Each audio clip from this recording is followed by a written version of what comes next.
मैं डॉक्टर चंपा सोरेन ब्रह्मानंद नारायणा हॉस्पिटल में पिछले 12 साल से मूत्र रोग विशेषज्ञ यानी कि यूरोलॉजिस्ट के तौर पर कार्य कर रहा हूं। आज हम लोग यूटीआई जिसको बोलते हैं, हम लोग बोलचाल की भाषा में यूक्लाई बोलते हैं, उसके बारे में कुछ जानकारी लेंगे। आखिर यूक्लाई है क्या और कैसे होता है, क्या क्या इसका लक्षण है और इससे किस तरह से ट्रीटमेंट किया जा सकता है। यूटीआई बेसिकली किसी भी उम्र में किसी को भी हो सकता है, मेल फीमेल बच्चे के भी हो सकता है, लेकिन ये देखा गया है ये बच्चे और ओल्ड एज में ज़्यादा होता है। उसका कारण अलग अलग है। तो बच्चे में अगर सपोज किसी बच्चे को इन्फेक्शन हो रहा है तो बार बार बुखार आएगा, ठीक है। उसका मेन बच्चों के बच्चे तो बोल नहीं पाएंगे, पेशाब में जलन हो सकता है, बट वो बार बार बुखार के साथ प्रेजेंट करेंगे। अगर वैसे है तो उसको थोड़ी चेकअप करना पड़ेगा। कभी कभी होता है कि मेल चाइल्ड में जो है पेशाब के आगे वाला स्किन जो है नहीं खुलता है, जो कि इन्फेक्शन का सोर्स रहता है। पेशाब ठीक से नहीं होगा, पेशाब की थैली में पेशाब बच जाएगा तो उस तरह से इन्फेक्शन होता है। फीमेल बच्चे में कभी कभी क्या होता है, कुछ जो है जन्मजाति प्रॉब्लम रहता है जिसमें कि पेशाब थैली से वापस किडनी की ओर जाता है, जिसको बोलते हैं रिफ्लक्स।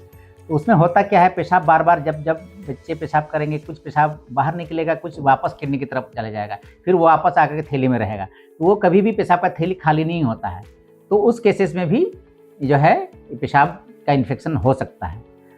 और जहाँ तक मेल फीमेल में इसका सवाल है, फीमेल में इन्फेक्शन मेल की तुलना में ज़्यादा देखा गया है। उसका रीज़न क्या है कि पेशाब के रास्ता जो है, पेशाब के रास्ता फीमेल में काफ़ी शॉर्ट होते हैं, यानी कि बहुत ही छोटा होता है। पेशाब थैली से बाहर का रास्ता सिर्फ 4 सेंटीमीटर रहता है। एक तो ये पेशाब के रास्ते का छोटा होना एक कारण है।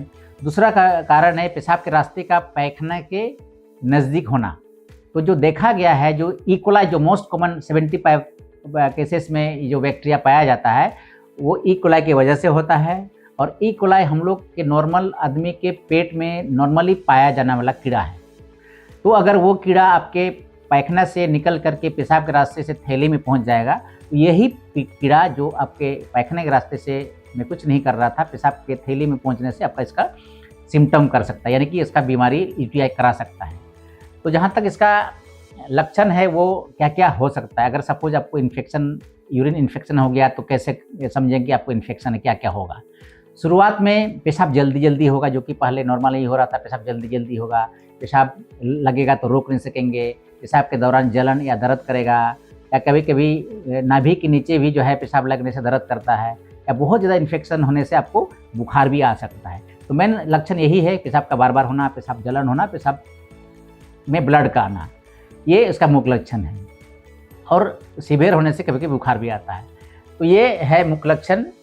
और अब इसको डायग्नोसिस करने का एक ही जो इन्वेस्टिगेशन है, उसको हम लोग यूरिन टेस्ट कराते हैं, जिसमें कि रूटीन और कल्चर, हमेशा रूटीन और कल्चर कराना चाहिए। जब भी इस तरह का लक्षण आपको हो तो डॉक्टर को दिखा करके यूरिन टेस्ट कराएं, जिसमें कि इन्फेक्शन इजीली पता चल जाएगा।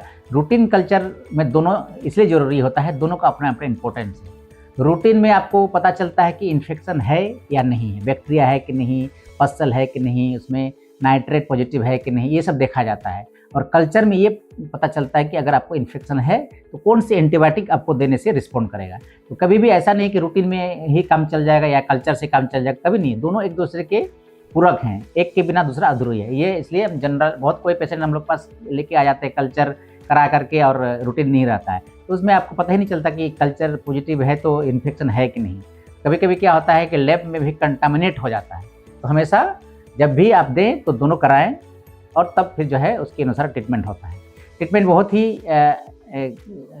इन्फेक्शन का बहुत ही इजी है, इसमें कुछ ऐसा ज़्यादा है नहीं। जलन हो रहा है तो जलन के लिए हम लोग लिक्विड देते हैं, जो कि यूरिन को एल्कलाइज करता है। बार बार पेशाब हो रहा है या दर्द हो रहा है तो यूरिन स्पष्ट देते हैं। और एंटीबायोटिक जो आपकी कल्चर के अनुसार रिपोर्ट में आता है उसको हम लोग देते हैं। और अगर किसी को बार बार इन्फेक्शन हो रहा है या ओल्ड एज में, तो फिर देखना पड़ेगा कि कोई दूसरे कारण तो नहीं है। जैसे शुगर अगर किसी को है तो शुगर कंट्रोल है कि नहीं, मेल पर्सन है, प्रोस्टेट का ग्लैंड बढ़ा हुआ है तो कहीं पेशाब खाली हो रहा है कि नहीं, या पेशाब के थैली की पथरी तो नहीं है, या किडनी के अंदर कोई पथरी तो नहीं है। अगर बार बार किसी को इन्फेक्शन हो रहा है तब फिर हम लोग अल्ट्रासाउंड कराते हैं, एक्सरे कराते हैं कि दूसरे कारण को जानने के लिए।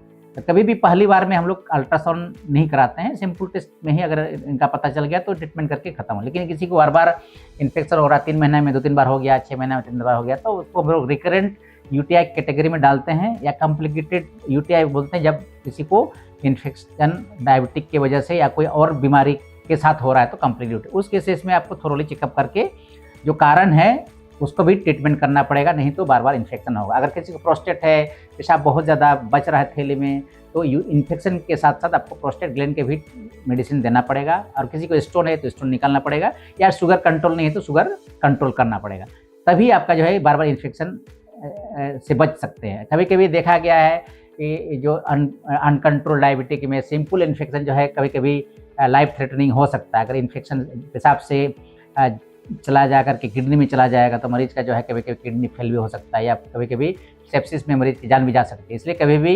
इन्फेक्शन को, खासकर जब ओल्ड एज के हैं या जिनको डायबिटिक है, तो लाइट नहीं लाने, थोड़ी उसका चेकअप करके उसका जो है शुगर कंट्रोल करके एंटीबायोटिक प्रॉपर लेकर के जितने भी दिन तक के लिए एडवाइस किया जाता है, थ्रोली एंटीबायोटिक खाने के बाद फिर से जब तक कि यूरिन कल्चर नेगेटिव नहीं हो जाता है एंटीबायोटिक खाएँ। और ऐसा नहीं कि 2 दिन में आराम हो गया आधा अधूरा ट्रीटमेंट नहीं करें, नहीं तो उसमें क्या होता है कि रेसिस्टेंट डेवलप करता है। आपको 5 दिन खाना दवाई आप 2 ही दिन का के छोड़ दिए, तो कुछ बैक्टीरिया तो मर गए लेकिन कुछ रह गए, वो जो नेक्स्ट बार आपको इन्फेक्शन कराएंगे वो ज़्यादा एग्रेसिव होगा और पिछले के ट्रीटमेंट से हो सकता है कि रिस्पॉन्ड नहीं करेगा। इसलिए कभी भी ट्रीटमेंट पूरी तरह कराएं, जब तक इन्फेक्शन खत्म नहीं होता तब तक आपको जो है एंटीबायोटिक का कोर्स पूरा लेना है। Thank you.